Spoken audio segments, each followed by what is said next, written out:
ពេចចំរៀងព្រឹត្តព្រៀងតាមភ្លេងតាក់តែងរឿងរ៉ាវខ្លួនឯងខំប្រឹងប្រែងប្រជែងវាសនាកើតមកជាកូនអ្នកស្រែចំការមានក្តីប្រាថ្នាខ្លាចជាអ្នកចំរៀងរៀនមិនបានខ្ពស់ព្រោះតែក្រក្រៃចូលច្រៀងក្នុងវង់តន្ត្រីគ្រប់ទិសទីបងអាសូរសៀងថ្ងៃមួយដាក់ពាក្យប្រឡងចំរៀងធម្មជាតិមិនទៀងលោកពុកចាំងឋានចោលកូនឡើងលើឆាកសំពាំងនឹកគុណលោកពុកម៉ែនឹងអ្នកស្រុកនាំគ្នាមកគាំទ្រកូនមិនភ្លេចគុណទេយាយតាមីងមាប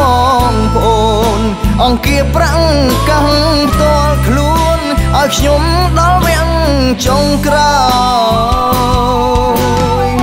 ចំរៀងបទនេះខ្ញុំច្រៀងអរគុណបើសិនគ្មានទុំស្នេហ៍ជនគាំទ្រខ្ញុំក៏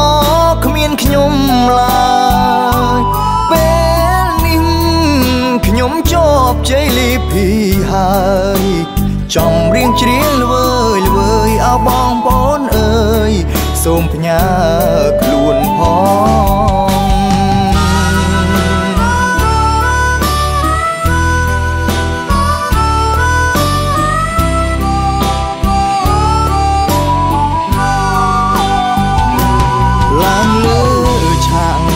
សំពាំងនឹក